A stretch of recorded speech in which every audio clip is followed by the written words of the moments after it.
Excellent English spoken class Mairwa. और आज आप लोग के लिए इतने बड़े टॉपिक के साथ आया हूँ, इतने मज़ेदार टॉपिक के साथ, क्योंकि आपको देखने के बाद इतना ज़्यादा अच्छा लगेगा, क्योंकि आपको बहुत ही ज़्यादा लोगों का, बहुत ही ज़्यादा स्टूडेंट सबका इस टॉपिक के अंदर बहुत ही ज़्यादा कन्फ्यूजन आता है। और ये मुझे पता है, क्योंकि जब भी हम लोग फिजिकल क्लास लेते हैं, ऑफलाइन क्लास में हम लोग जब भी रहते हैं, उसमें देखते हैं कि यह जो केस चार्ट से लड़के बहुत ही ज़्यादा कन्फ्यूज रहते हैं। इतने ज़्यादा कन्फ्यूज रहते हैं कि सर कब किसका प्रयोग करें यह उनको पता नहीं होता। और आज का आप लोग का जो टॉपिक है वो आपके ऑलरेडी मेंशन कर दिया गया है। आज का जो रहेगा प्रोनाउन केस चार्ट, अर्थात केस चार्ट का पूरा डिटेल क्लास रहेगा, जिसमें तीन हम लोग नाउन पढ़ेंगे। पॉजेसिव प्रोनाउन पढ़ेंगे, पॉजेसिव प्रोनाउन के साथ साथ पॉजेसिव आप लोग एडजेक्टिव पढ़िएगा, और रिफ्लेक्सिव प्रोनाउन भी, उसको हम लोग बोलते हैं इंफेटिव प्रोनाउन। ठीक है, तो इस केस चार्ट के अंदर जो कि अभी हम लोग केस चार्ट पढ़ने जा रहे हैं, इसमें बहुत ही ज़्यादा इंटरेस्टिंग मज़ेदार होने वाला है वीडियो। शुरू से अंत तक इस वीडियो पर बने रहिए और केस चार्ट को समझिए। आपका बन के तैयार हो चुका है पूरा रिफ्लेक्सिव प्रोनाउन का, पॉजेसिव प्रोनाउन का, ऑब्जेक्टिव प्रोनाउन का और सब्जेक्टिव का पूरा चैट बन करके तैयार हो चुका। अब बस इसमें बनाना है कि आपका हमारा यह सब्जेक्टिव केस भी हम यहाँ पर नोट कर चुके हैं। इसमें क्या होगा कि अब इसको हम लोग ऑब्जेक्टिव केस क्या बनेगा, पॉजेसिव मीन्स होता है, पॉजेसिव का हिंदी होता है अधिकार। क्या होता है अधिकार? उसका हिंदी क्या होगा?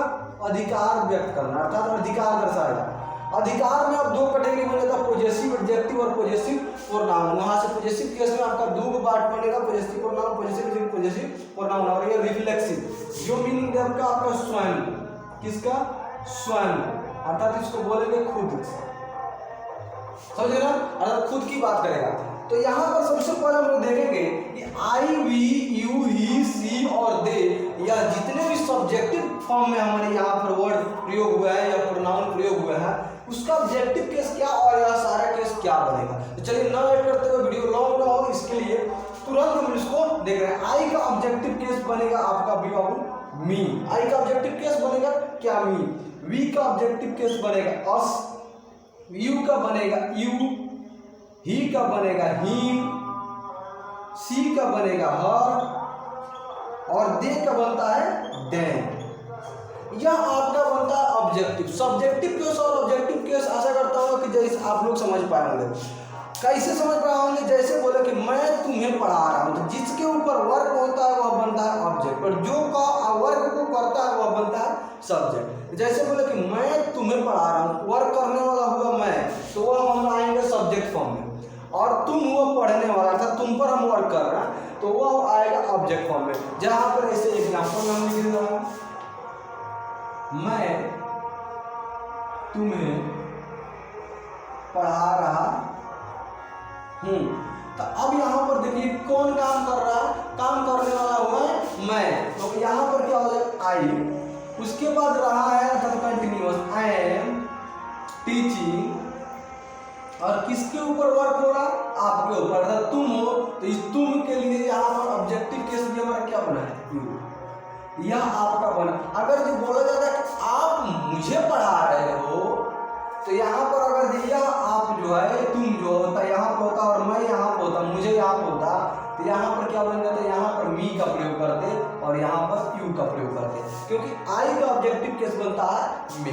समझ में आया? अर्थात जिसके ऊपर वर्क होता है वही बनता है क्या? ऑब्जेक्ट। अब देख रहे हैं कि इसका पॉजेसिव एडजेक्टिव क्या बनता है और पॉजेसिव प्रोनाउन क्या बनता है। तो आई का objective possessive pronoun, sorry, possessive adjective बनता है माई। वी का बनता है आवर। यू का बनता है योर। ही का बनता है हिज। सी का बनता है हर। और इसका बनता है देयर। दे का बनता है देयर। लेकिन एक बात आपका ध्यान रखने की जरूरत है कि जब भी हमारा एडजेक्टिव प्रयोग होता है वह सेंटेंस के अंदर नाउन के पहले प्रयोग होता है। Adjective is used before noun word in any sentence. अर्थात किसी भी सेंटेंस के अंदर आपका जो एडजेक्टिव यूज होता है वह प्रयोग होता है बिफोर नाउन वर्ड से। अर्थात इसमें हमारा क्या समझ में आया कि इसके बाद हमारा प्रयोग होने वाला जो वर्ड होगा वह हमारा नाउन होगा। अर्थात इसके जस्ट बाद हमारा नाउन का प्रयोग होकबे करेगा, इसमें कोई काट नहीं सकता। अगर इन सारे वर्ड का हम लोग प्रयोग किए हैं सेंटेंस के अंदर तो जो उसके जस्ट बाद नाउन का प्रयोग होगा। अगर हम नहीं कर रहे हैं तो सेंटेंस हमारा क्या होगा, रॉन्ग हो जाएगा, अर्थात गलत साबित हो जाएगा। क्योंकि यह एडजेक्टिव सिंगल जाहिर सी बात है जब भी सेंटेंस में आता है वह नाउन से पूर्व में आता है। लेकिन यह भी अधिकार बताएगा और यह भी अधिकार बताएगा। बता रहे हैं अभी आपको एक एग्जाम्पल देगा। आई का बन गया माई, वी का बन गया आवर, यू का बन गया योर, ही का बन गया हीज, सी का बन गया हर और दे का बन गया देयर। लेकिन प्लस में सारे का उसके जस्ट बाद नाउन का प्रयोग हुआ रहेगा। इसके आगे देख लें कि प्रोनाउन क्या बनता है, पॉजेसिव प्रोनाउन। तो इसका बनता है माइन, इसका बनता है आवर्स, अब इसके अंदर सबके अंदर एस जोड़ देना है। यू के बनता है योर्स, हीज का रह जाता है सेम हीज, हर का बनता है हर्स और दे का बनता है देयर्स।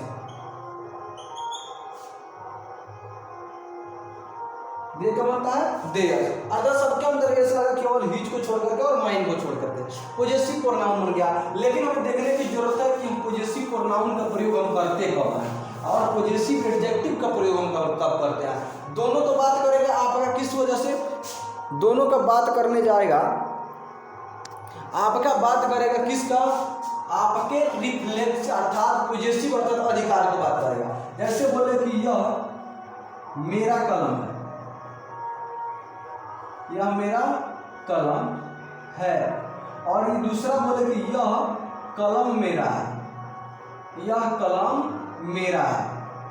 अब बताइए कि इसमें अधिकार किसका है, तो मेरा है। अधिकार किसका हो रहा है, तो यह मेरा हो रहा है अधिकार। लेकिन हम उसमें थोड़ा सा अगर देखने का प्रयास करेंगे, एक में अधिकार मेरा ही है, दूसरा में अधिकार मेरा ही है। किसके ऊपर है, तो कलम के ऊपर। तो एक में जाहिर सी बात है कि नाउन का प्रयोग जो हुआ है वो अधिकार वर्ड के बाद हुआ, और दूसरे में नाउन का प्रयोग हुआ वो अधिकार वर्ड से पहले हुआ है। जिसका अधिकार है उससे पहले नाउन का प्रयोग हुआ है और एक में अधिकार के बाद नाउन का प्रयोग हुआ है। तो कभी भी जब भी आप एडजेक्टिव के साथ बनाइएगा तो अब बताइए कि सेंटेंस के अंदर जब यह है कि नाउन एडजेक्टिव, जाहिर सी बात है कि अधिकार वर्ड के जस्ट बाद नाउन आया, तो अधिकार वर्ड के जस्ट बाद नाउन आने का हिम्मत किसकी है, तो वह एडजेक्टिव के साथ हिम्मत है। अर्थात पॉजेसिव यहाँ पर क्या है, यह बनेगा क्या, this is my pen, this is my pen. यहाँ पर माई पेन इसलिए लगा क्योंकि अधिकार वर्ड के बाद हमारा नाउन का प्रयोग हुआ था, दिस इज माई पेन। लेकिन जब इसका हम बनाएंगे, दोनों का अधिकार देख रहे हैं, वो अधिकार से हम बता रहा, यह बनेगा दिस पेन इज। अब यह बनेगा आपके प्रोनाउन से। प्रोनाउन में क्या है, मेरा के लिए माई। जाहिर सी बात है यह कलम तुम्हारा है तो क्या होता, दिस पेन इज योर्स। यह किताब हमारा है, दिस बुक इज आवर्स। यह तुम्हारा किताब है, दिस इज योर बुक। समझ रहे हो, दिस इज योर बुक। अब देखिए यहाँ पर यह मेरा कलम है तो माई लगा, उसके बाद पेन लगा है, तो माई लग करके उसके बाद नाउन लगा है। लेकिन यहाँ पर हम देखने का प्रयास करेंगे, यहाँ पर लगा है हमारा माइन। माइन के बाद हमारा कुछ किसी वर्ड का प्रयोग नहीं हुआ, क्यों, क्योंकि यहाँ पर जो नाउन है वो पहले ही जाएगा, और यहाँ पर नाउन किस रूप में यह काम कर रहा है, आपके सब्जेक्ट के रूप में। समझ में आया। अर्थात जब हमारे किसी अधिकार, जैसे बोले कि यह मेरा है तो दिस इज माई, वह तुम्हारा है दैट इज योर्स, वह तुम्हारा किताब है दैट इज योर बुक, यह मेरा कोचिंग है दिस इज माई कोचिंग, यह मेरा है दिस इज माइन, यह कुर्सी तुम्हारा है दिस चेयर इज योर्स, यह कुर्सी तुम्हारा है, क्योंकि जाहिर सी बात है तुम्हारे से पहले कुर्सी का प्रयोग हुआ था, इसलिए हम प्रयोग किसका करेंगे, प्रोनाउन का। तो जब यह अधिकार वर्ड जो है एक यहाँ पे है और एक यहाँ पे है, यह अधिकार वर्ड के बाद जब आएगा कोई नाउन तो एडजेक्टिव का प्रयोग करेगा, और इस अधिकार वर्ड के पहले जो नाउन आएगा तो प्रोनाउन का प्रयोग करेंगे। आशा करता हूँ कि आपको समझ में यह आया होगा। अब बात है कि रिफ्लेक्सिव सर क्या होता है, रिफ्लेक्सिव का प्रयोग हम कब करते हैं, तो रिफ्लेक्सिव का प्रयोग हम तब करते हैं जब हमारा स्वयं की बात हो। मैं खुद से अंग्रेजी सीखता हूँ, अर्थात खुद से के लिए लगता है माई सेल्फ। जब सिंगुलर हो तो माई के साथ सेल्फ, अर्थात कोई भी आई जो होता है वो सिंगुलर होता है किसका, फर्स्ट पर्सन का, और वी जो होता है वो प्लूरल होता है। तो यह होता है आवर सेल्फ। यू का योर सेल्फ भी होता है और सेल्फ भी होता है। अब क्यों होता है? क्योंकि तुम अपने से अंग्रेजी सीखते हो, तुम खुद से वहां जाते हो और तुम लोग खुद से वहां जाते हो। तुम और तुम लोग में अंतर है। जाहिर सी बात है कि वह सिंगुलर भी बनता है और प्लूरल भी बनता है। इस वजह से योर सेल्फ और योर सेल्फ्स का प्रयोग करेंगे। जब हमारा प्लूरल आएगा तो सेल्फ, और जब सिंगुलर आएगा तो सेल्फ। जब हमारे यहाँ पर आएगा तो इसमें हमारा बनता है हिम सेल्फ। क्या बनेगा? Him self. रीजन क्या है कि अकेले की बात कर रहा है, थर्ड पर्सन सिंगुलर है। यहाँ क्या होगा? Her self, her self. और यहाँ पर क्या होगा?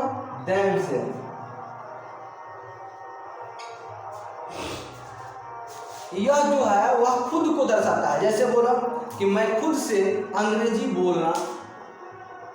बोलता हूँ, मैं खुद से अंग्रेजी बोलता हूँ, या फिर मैं खुद से अंग्रेजी सीखता हूँ। I learn English my self. मैं खुद से वहां जाता हूँ। आई गो देयर माई सेल्फ। तो मैं जब सब्जेक्ट आया तो माई सेल्फ का प्रयोग करेंगे। हम जब सब्जेक्ट आएगा तो आवर सेल्फ का प्रयोग करेंगे।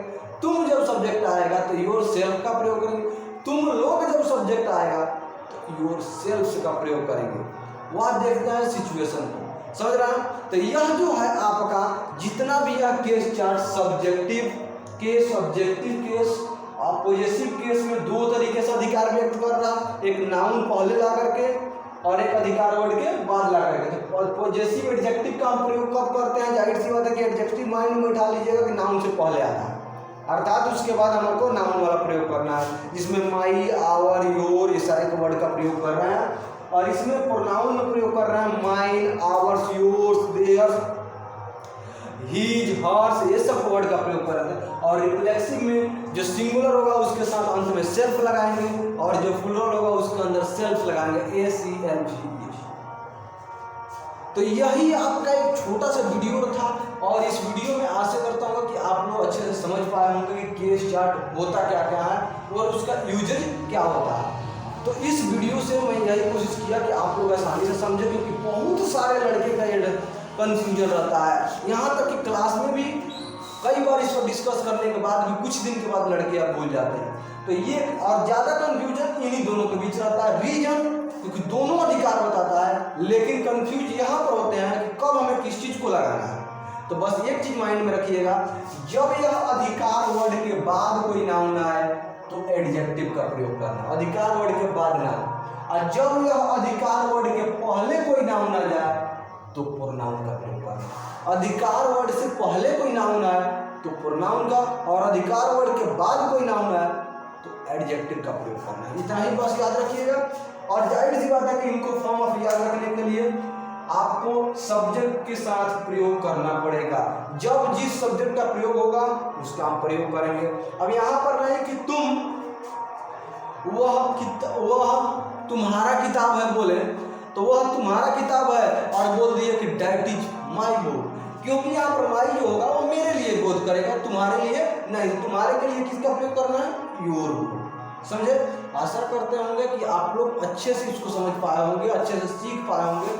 चलिए स्क्रीनशॉट भी ले लीजिए, कोई दिक्कत नहीं है, ले लिए और अच्छे से आप लोग लर्न कर पाए होंगे। और इसमें जो भी कंफ्यूजन अगर जो आपको लगा होगा तो कमेंट बॉक्स में आसानी से लिख सकते हैं कि सर यहाँ पर मुझे ये समझ में नहीं आया। फर्स्ट जब भी कोई नेक्स्ट अगला वीडियो आएगा उससे पहले इस पर डिस्कशन किया जाएगा। अगर समझ में आ गया तो आप ये भी लिख सकते हैं कि यह सर समझ में अच्छे से आ गया है। तो चलिए, यह एक सेंटेंस दे रहा है और दो सेंटेंस दे रहा है, और इस पर आप लोग कमेंट में करके बताइएगा। दो सेंटेंस रहेगा कौन कौन?